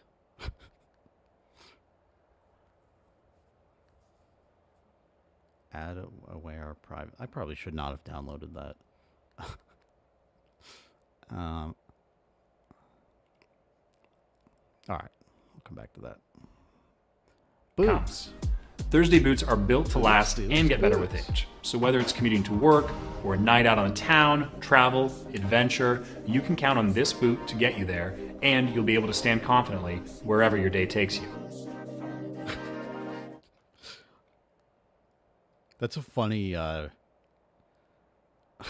a funny way to put it. You can count on this boot to get you there. Aiden Clark. And stand confidently. Like, yeah, that's most fucking footwear, dude. Like, that didn't really tell me much. All right. Aiden Clark, who is an 11-year-old boy who was killed in Springfield last year. It was a car accident involving a Haitian immigrant. You said that he was murdered. His father said that's not true. It was an accident. Here's what he said to you. Politicians, Bernie Moreno, Chip Roy, J.D. Vance, and Donald Trump. They have spoken my son's name and used his death for political gain. This needs to stop now. They are not allowed, nor have they ever been allowed to mention Aiden Clark from Springfield, Ohio. I will listen to them one more time to hear their apologies. Senator, he's asking for you to apologize. Will you? Dana, first of all, my heart goes out to the Clark family, and I don't bring their son's name up because they've clearly expressed a preference for politicians to not bring their son's name up. I wish them all the best. I can't believe what kind of a tragedy they've experienced, but I'm still going to keep on talking about what the migrants have done to Springfield, Ohio, and what Kamala Harris's open border has done to Springfield, Ohio. And Dana, I think this illustrates the entire contrast between how we're trying to go about this debate and how a lot of the Democrats are trying to go about this debate. They're talking about 12 Proud Boys marching in Springfield, Ohio. They're talking about the frankly fake debunkings of a lot of these stories that are out there. I'm talking to my constituents and I'm hearing terrible things about what's going on in Springfield, and Kamala Harris's open border policies have caused these problems. The hospitals are overwhelmed, Dana. The schools are overwhelmed. The local services are completely overwhelmed. You have people who can't afford housing. Homelessness has gone up. Murders are up by 81% because of what Kamala Harris has allowed to happen to this small community. I'm going to keep on talking about that. Now, of course, we can criticize violence. We can also still talk about the problems that are happening in Springfield, and we should be able to do both those things simultaneously, Dana. Just once and for all, you again started this in part by saying that, at which Donald Trump repeated on the debate stage, that, and he didn't say anything about the policies that you're talking about. He just said Haitians are eating dogs and cats. Can you affirmatively say now that that is a rumor that has no basis with evidence? Dana, the evidence is the first-hand account of my constituents who are telling me that this happened. And by the way, I've been trying to talk about the problems in Springfield for months, and the American media ignored it. There was a congressional hearing just last week of angel moms who lost children because Kamala Harris let criminal migrants into this country who then murdered their children. The American media totally ignored this stuff until Donald Trump and I started talking about cat memes. If I have to, But it wasn't just a meme, create stories so that the American media actually pays attention to the suffering of the American people, then that's what I'm going to do, Dana. Oh, now it's a meme. Now it's a story. Now... So, how dare you say it's not true, Dana? This is real. People are fucking eating their cats. They're fucking taking people's cats and eating them. And then it's like, yeah, sure, it's made up, but you didn't talk about it till I made it up. Because you guys are completely letting Kamala Harris coast. You had one interview with her. You talk about pushing back against me, Dana. You didn't push back against the fact that she cast the deciding vote on the Inflation Reduction Act, which is why a lot of Americans can't afford food and housing. You just said that you're creating creating a story. Public policy. Sir, you just said that you're creating the story. What's that, Dana? You just said that this is a story that you created. So the eating dogs and cats thing is not accurate. Dana, it comes from firsthand accounts from my constituents. I say that we're creating a story, meaning we're creating the American media focusing on it. I didn't create 20,000 illegal migrants coming into Springfield thanks to Kamala Harris's policies. Her policies did that, but yes, we created the actual focus that allowed the American media to talk about this story and the suffering caused by Kamala Harris's policies. Do you Oh, yeah. There's a reason that Cheney is happy to endorse Kamala. Yeah, because like fucking Cheney did not move left. Kamala moved right.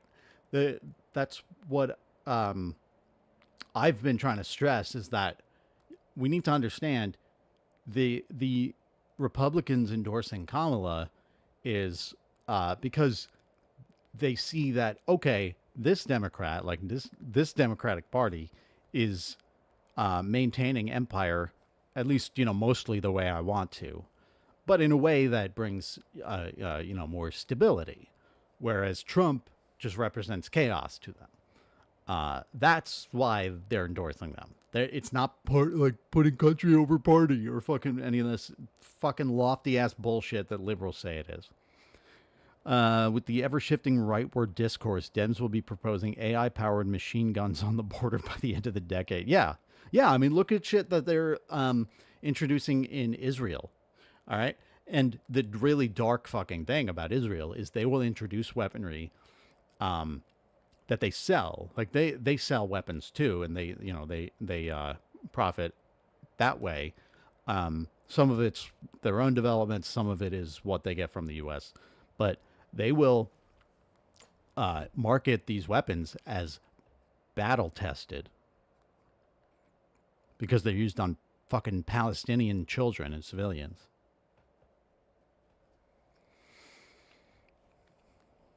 So go ahead and tell me it's fucking Hamas.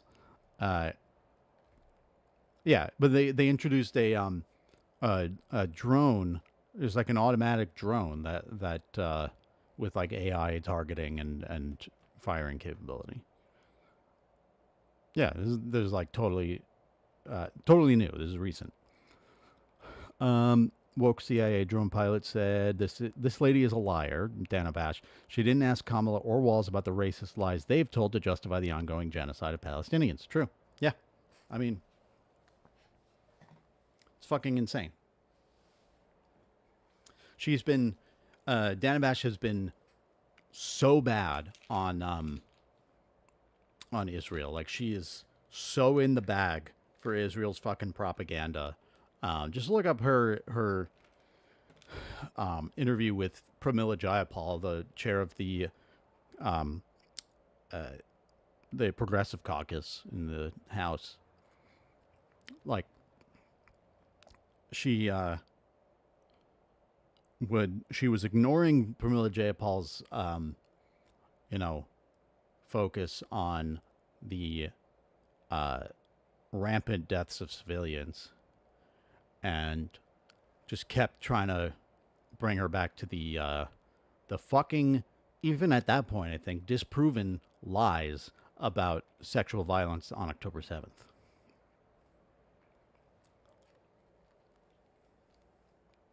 She's a nightmare. Condemn the Proud Boys, even if it's just 12, even if it's just one marching in Springfield? Dana, I condemn all white supremacists. I'm obviously not. I'm married to a non-white person. He's sharing lies made up by white supremacists. That's where this Haitian story comes from. And I don't like these people, but I think that we have to keep our focus, not on 12 marchers going down the street, but on the fact that thousands of residents have had their lives destroyed by Kamala Harris's policy. I find this very unusual, Dana, that the American media is more interested in a bunch of losers marching down the street than they are in the fact that Kamala Harris has made these people's lives worse. I'm not talking about 12 Proud Boys. I'm talking about 40,000 residents, 40,000 constituents of mine, many of whom can't afford housing and food because of Kamala Harris's open border. That is what I want to focus the media's attention on. We're going to keep on doing it because I think the American people deserve a government that puts their interests first. Can I make just one more final point about this, Dana? Yes, please. You've heard a lot of the media focusing on every possible distraction from the story in Springfield. You've heard them focus on these Proud Boys marchers. You've heard just in this interview, Dana, the suggestion that because some psychopath is calling it a bomb threat, somehow we have to then ignore 40,000 Springfieldians who are having their lives worsened by Kamala Harris's policies. Well, what is the implication, Dana? I actually love to have this conversation right now live. The implication is that you say this shit with no apparent evidence. It came from a Nazi. I'm going to get to that in a second, by the way. It came from a literal, like an actual fucking, hey, I am a person who identifies as a Nazi. I'm a white supremacist.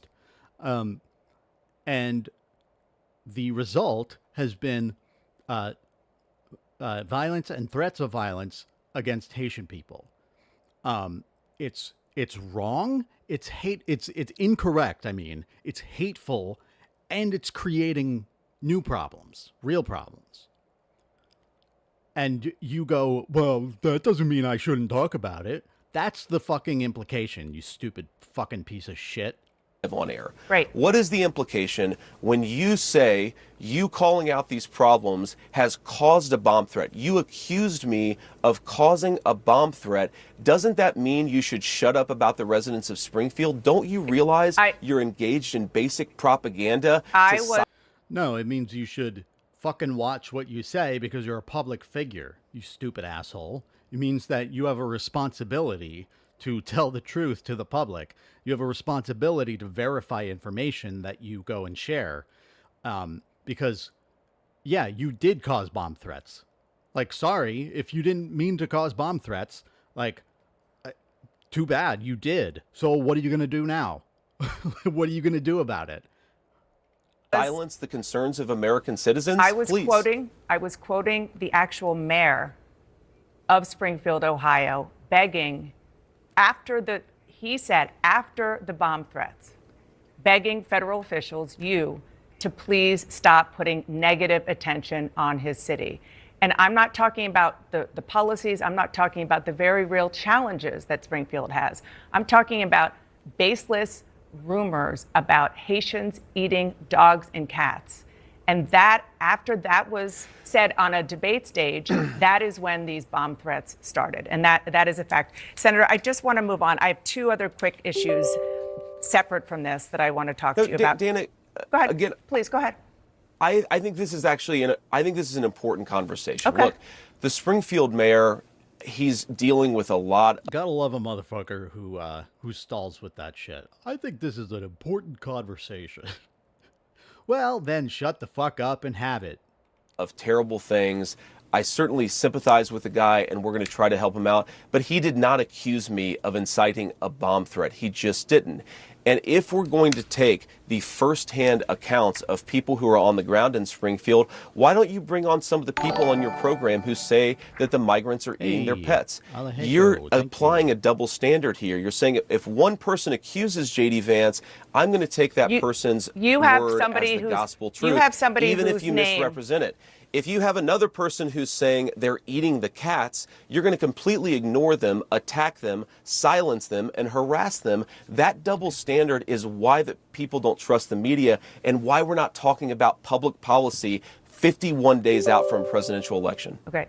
If you have somebody you want to tell us about who has proof that somebody ate their cat, of course we want to hear that. We certainly have had no evidence that that is actually something that happened. And I just want to say, I have not accused you of anything. I am quoting the mayor who said, after these bomb threats, federal politicians are negatively spinning our city. They need to know they are hurting our city. It was their words that did it. Okay? I'm quoting him, and it seems to be a Dana, cause and effect. Roll the tape. You just accused me of inciting a bomb threat. There's no evidence of this. I condemn violence and threats of violence. We should be able to do that and also still talk about what's going on in Springfield. I'm glad to hear that you condemn it. That is very important. We had a lot of other issues to get to, but I really hope that you do come back so we can talk about other issues. Senator, thank you so much. Thanks, Dana. Ugh, God. The two worst people you know going at it. Let them fight. Forgive me if I'm slightly distracted. I'm actually just trying to set up TikTok streaming, TikTok live studio. Because I do have people popping in on TikTok, and I appreciate y'all. I just don't have the still don't have the setup for desktop streaming. So hopefully this does it, and we can share everything with the TikTok viewers, so you're not just staring at me while I'm playing the videos you can't see or hear. Gotta drag the slider to make an elephant. Okay, verification complete.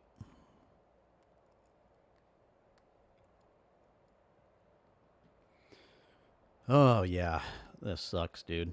And I will get to. I'm gonna look at the Nazi who started this rumor about Haitians.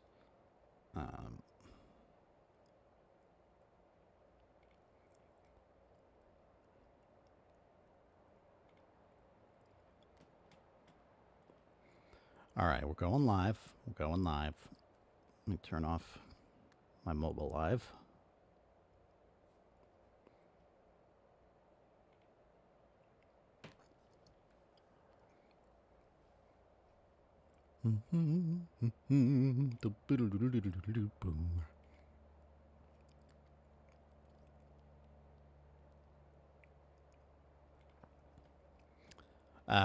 Yeah.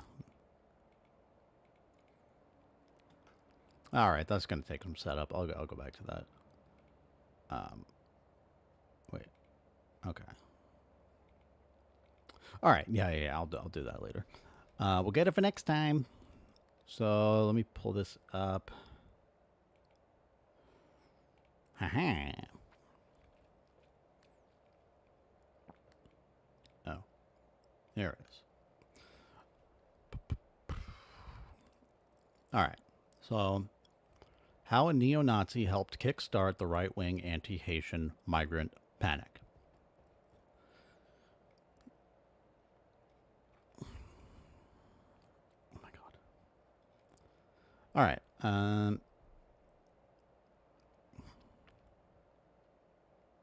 Nathaniel Higgers of Blood Tribe. I was at the head of the anti-Haitian immigration march earlier this month. I'm sure the Honorable Mr. Rob Rue recognizes me, considering he supposedly knew of our action before we even arrived. He's a literal Nazi. He marched with swastikas. First of all, I would like to dispel the myth that you knew of our march and intentionally had no reaction or made no forewarning about it as a preventative measure. You had no more idea than the police officers or Haitians. And it's frankly insulting to our organization to make such a claim. Second, you knew I was a snake I've come to when you bring took me a in. word of warning. Stop what you're doing before it's too late. Crime and savagery will only increase with every Haitian you bring in. And with it, public frustration and anger. You sound threatening to me. I'm gonna Based on the comments if I could tonight, ask the police to go ahead. I'm and sure I don't need to tell you that. Just sound threatening if you go ahead and just peacefully be removed. These people didn't ask for this. And they deserve better than to have to put up with violent, Thank you unruly so much. outsiders. You're done. Thank you. That's all. Thank you so much. Not really thank you, but... So there you go. At least the police are being used to remove a Nazi for once. Yeah. This is where it came from, guys. This is where it fucking came from. Let's look at who this guy is. Anti-Haitian migrant rhetoric recently swept through the right-wing internet discourse as Republicans promoted both misinformation and anti-immigration talking points as a city in Ohio grapples with an influx of Haitian migrants. Some of the discourse focuses on how a migrant influx is burdening city resources and spotlights a Haitian migrant driver who crashed into a school bus, killing an 11-year-old and injuring a dozen more. Now this is fucking stupid because, like, they always do this with immigration, is they point to these crimes, which, like, yeah, any large group of people is going to end up having a few people commit crimes. Like, sorry, that's life. Like, that's the population of the world. So either stay in your house all day or fucking accept it. And if you have a problem with how our criminal justice system works, I do too. So let's work on it. Like, yeah, I'm sorry. Like, this sucks. So, like, it was a driver. Did he, was he, tested? Like, do we need to test people for driving skills when they come in? Maybe. We have a lot of bad drivers in the U.S. already. Maybe we need better driving school overall. Or is there, some intersection that needs a stop sign or a red light? Like, this, it's not because he's Haitian. Sorry. You're so stupid if you fucking think this is like this is the most basic, like, if you see someone who's black do a bad thing, you're not supposed to think all black people are bad. That's actually stupid. That's wrong, and that's how racism happens, right? But much of the conversation, at least the point that has gone the most viral, is the claim that Haitian migrants are abducting and eating residents' pets. Springfield, Ohio officials say they have seen no credible reports of this occurring, but that has done little to quell panic among the right. Even President Donald Trump has leaned into the idea, falsely accusing migrants in Springfield of eating dogs during Tuesday's debate. Springfield did not become such a viral hot button until days ago, but some internet sleuths are pointing out that one neo-Nazi has been pushing similar anti-Haitian migrant rhetoric for much longer. A video of an August 27th Springfield City Commission meeting shows a leader in the neo-Nazi group Blood Pride. All right, so that's who that guy is, stating that crime and savagery will only increase with every Haitian you bring in. I've come to bring a word of warning. Stop what you're doing before it's too late, he said. Crime and savagery, yeah, we just heard that. Public frustration, threat, and anger. That's a threat. Like he said threat. The poster is self-identified as a member of Blood Tribe. This is a different group? Is it Blood Pride or Blood Tribe? Or are those two different ones? The neo-Nazi group that helped lead a white nationalist march in downtown Nashville in early 2024, in which members spewed anti-Semitic. It must be a different one because Zaid Jilani. I think I've seen this person. No.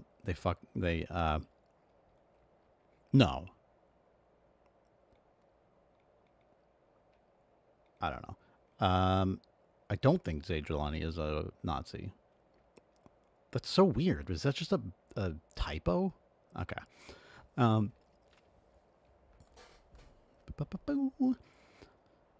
The poster is a self-identified member of Blood Tribe. The march in downtown Nashville in early 2024, in which members spewed anti-Semitic and racist chants and gave his name as Nathaniel Higgers, a coded pseudonym derivative of Nate Higgers. This is the post. I want to apologize. I've been saying that the GOP cooked up these fake Haitian stories a week ago as an election ploy. But this young man was discussing issue as early as August 27th. He attended a town hall meeting to speak out. He's a leader in the neo-Nazi group Blood Pride.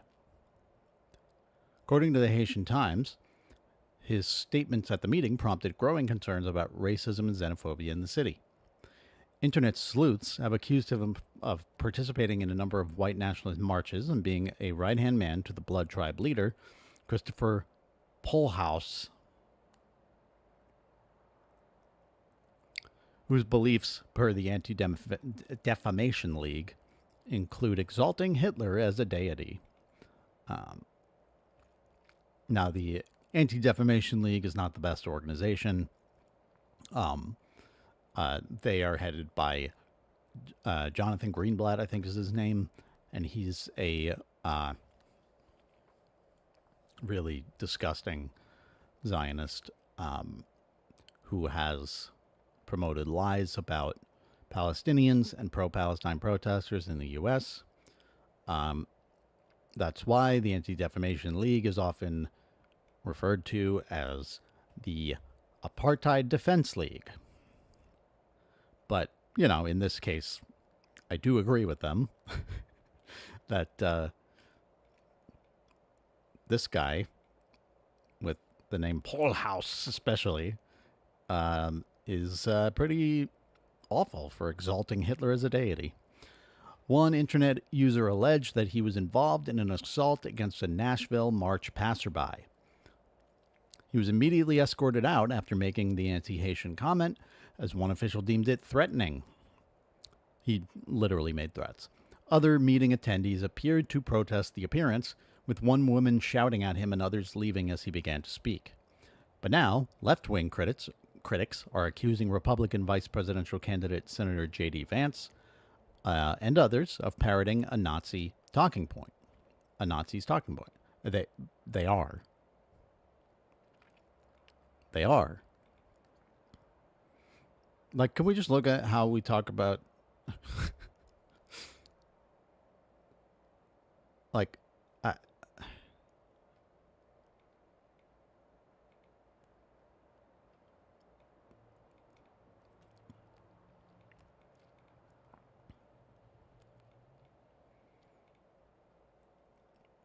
We get to what the left is saying. It's like, well, you know, the children are accusing, like, this is what they are. They're parroting a Nazi's talking point.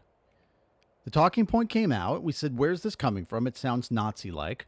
We find a video, and it's a Nazi starting it. The lie that Haitians are eating people's pets was workshopped by literal Nazis from Blood Pride in front of Springfield City Council.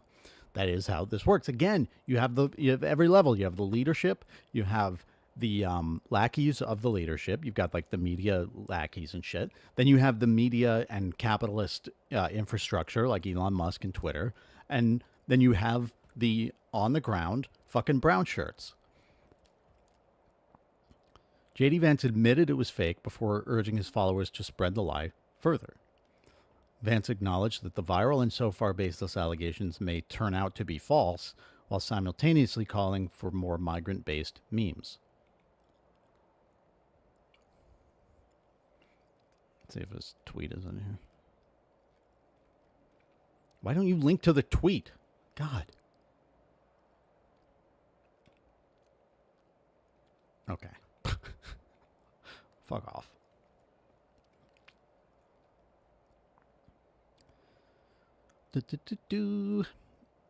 In the meeting appearance, the speaker makes no mention of pets.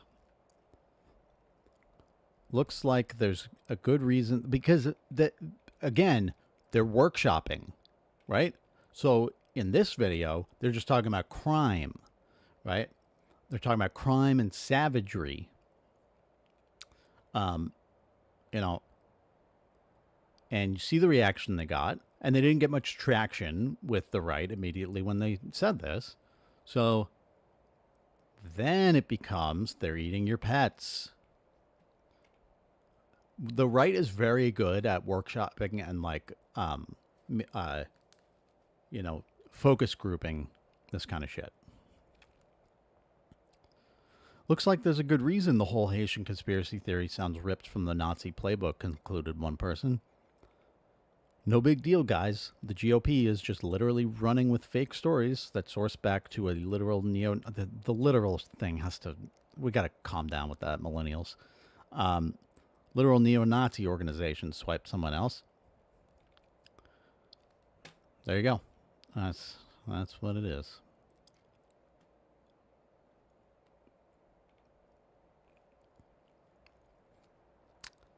Great. Good. We love it.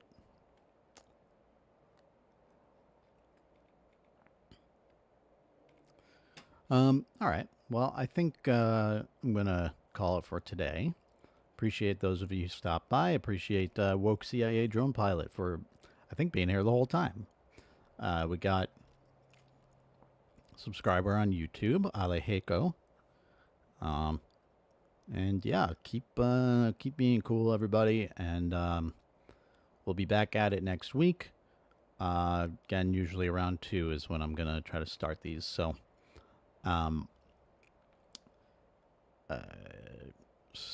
I'll see you then. And there's, of course, my handles down here. We've got Radicalize Me on YouTube, at Radicalize_me on TikTok, at Joe_Messina on Twitter, at Joe_Messina1 on Instagram. Is it good to have a totally different username for each thing? And it's Radicalize Me on Facebook.